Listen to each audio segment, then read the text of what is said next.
So tell us about yourself. Are you in any way in comedy? Did you do impressions prior to doing this one? Not at all. Honestly, this has all been such a whirlwind for me. I did start a little while ago. So, uh, during the pandemic, I was forced to share a space with my husband 24/7 for the first time ever since, from the time that we got married. And, things just got hectic. Everyone was bored. I downloaded TikTok. And from there, it just kind of took a life force on its own. I was just doing skits. I just have a fun personality. I even patient facing. I work as a nurse. When I was patient facing, I was the funny nurse. I was always mimicking the doctors, just picking up on everything they said. And, from doing the Kamala, which was by accident, by the way, someone had noticed that, I sound like her. I replied to the comment, made a video, and from there, I just really took a life force on its own. I kept, I stayed consistent with it because Joe wasn't looking good for me, from the time that he came into office. So I looked at him as somebody that, you know what, I think I have something here. I don't think Joe's going to last 4 years. And I think at some point she's going to be front and center. And that's when I'll really use this superpower that I've acquired, to bring it home and just show everyone how ridiculous she is, because I do see that there is some support for her and I don't understand it. So, if I have this gift that I've been given, I will continue to ride with it and just, bring levity to the situation. We should have been listening to you as somebody who impersonates her. You were paying attention to the dynamics in a uniquely attentive way. And we should have been talking to you about what you saw. So you were right. And if she wins, you're going to have a hell of a 4 years. But so how did you do it? Like, some people can just do impressions. I've noticed this. Like, my husband's very good at it. He doesn't actually do them for comedy or anything. Just when he's telling a story, if he launches into an impression, I'm always like, you're really good at that. Were you always just that person? Like, you could hear the cadence and the way somebody speaks. Like, that's just always been a gift for you. I definitely think so. I don't have any professional, skill in acting, but I've always, I guess the word would be mimic. I've always been a very, very good mimic. And just listening to her, at the first time I heard the impression and tried it, I don't think I had all the cadence down and my voice was still like my voice. But, over time, you kind of learn to just listen to it. And if you listen closely, she does this tremble. She does this tremble where she's pretending like she's thinking about something really, really, important. And she likes to use her hands. And, when she's really lost, she just breaks out into laughter.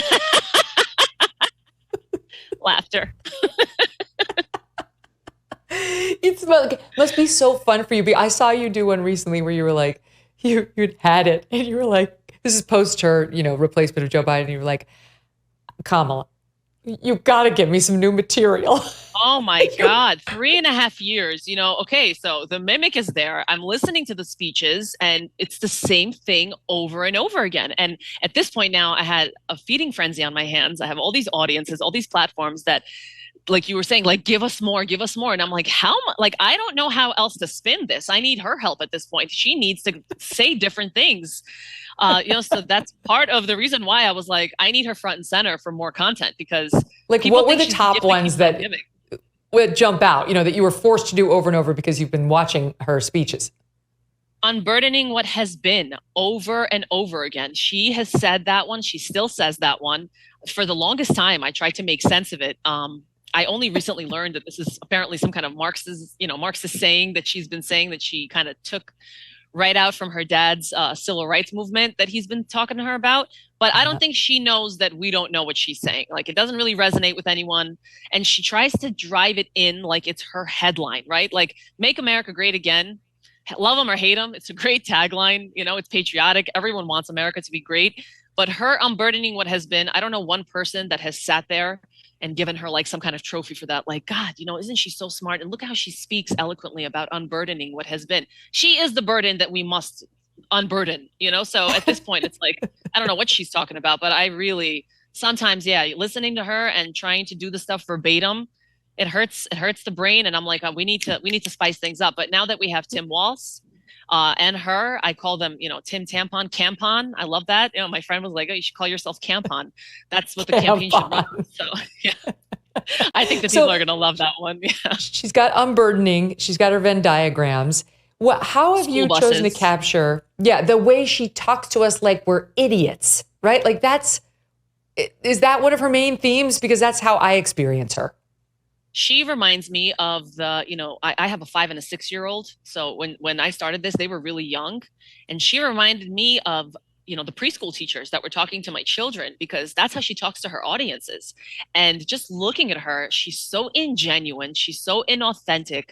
And you can't help but observe her. And from an observer's perspective, just watching her and listening to her for the impression aspect, my cadence kind of absorbed all of that inauthenticity, and I use it to poke fun at her because you can see it. She's so ingenuine, and from the fake smile to the nodding, like she's telling people like, yeah, I resonate with you. But then she goes, let me be clear. We all watched the television coverage of just yesterday. And that's what we've seen and we haven't seen yet. And think about all the things that we have yet to still see. And, just because we didn't see it, it doesn't mean it hasn't happened. Just limit it to what we've seen. And it's like, listen to that whole statement. That's, by the way, a verbatim quote from one of the things that she said. It's one of my top faves, because you can't make it make sense no matter how many times you swing it. And just listening to her, it's like, what? And is that the purpose? Confuse the voter, panders to the Democrats. She adds a little accent in there when she talks to the inner cities. Yes. I saw you and John Cass right before this. The pandering has to be a favorite of mine because I'm a New Yorker.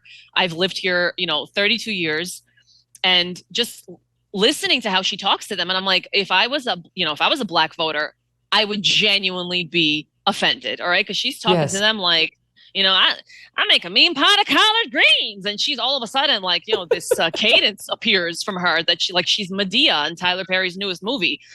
And it's like all of us see it. And I've spoken to minorities and we've spoken to each other. And it's like, what do you think? You think she's being genuine? And they're like, I would slap her if she was in front of me. That's ridiculous. This is racist. And how she was kind of trying to like act like she got all that flavor in that ridiculous manufactured interview with her and Tampon. And, that's his name, by the way, officially. And it's like she's talking to him about like, oh, you didn't really season it. And he's like, oh no, I'm a white guy from Minnesota. And it's like, you look at him, he's probably one of the people that encouraged her to do the vasectomies at the DNC today in Chicago, because I don't know what Tampon's thinking, but that's not a self-respecting man. I'm sorry. You're allowing that woman to basically prop you up like a little puppet, and you're hating on yourself and your own people. I mean, I'm not really sure of his history, but if he has children, he should apologize to them, because that is not a strong man. He loves cutting off body parts. So I'm sure it is him. He's like, yes, I can cut somebody else's penis. Let's do it. Let's get a whole van where they do it. I'm in. It's ridiculous. So now I've got to ask you how you're handling the drunk Kamala meme, because I think literally every friend I have sent me texts over the weekend with videos. It's become a thing. People are starting to wonder, drunk or just normal.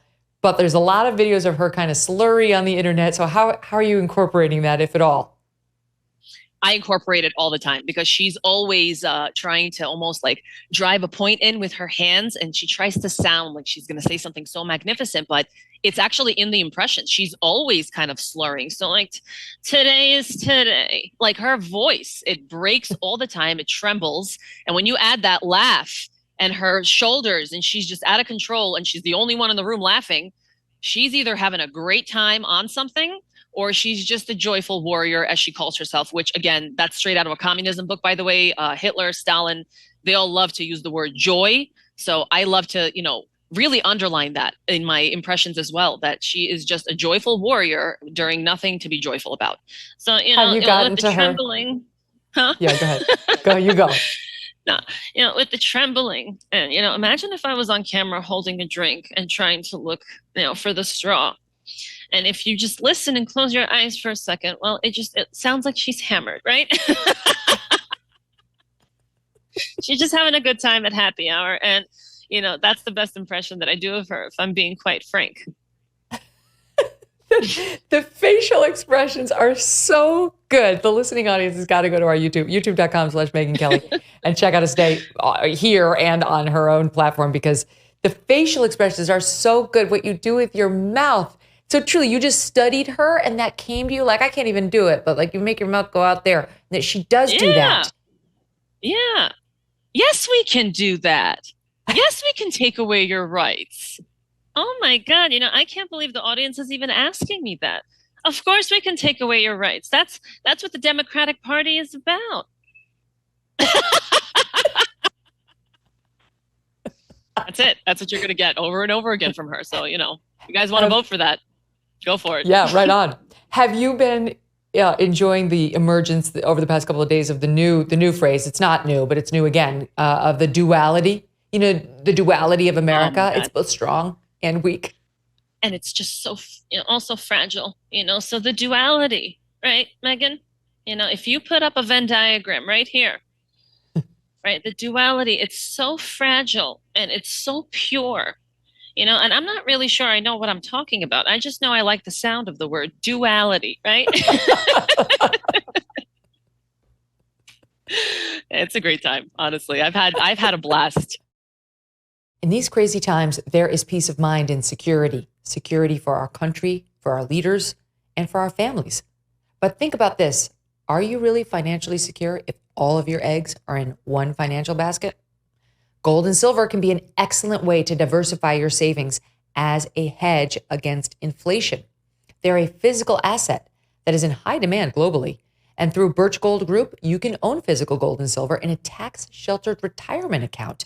Yes, you can diversify an old IRA or 401k for no money out of pocket into an IRA in gold and silver. Text MK to 989898 and receive a free no obligation info kit and learn the role precious metals could play in your overall savings strategy. Again, text MK to 989898. Birch Gold has an A+ rating with the Better Business Bureau and thousands of happy customers.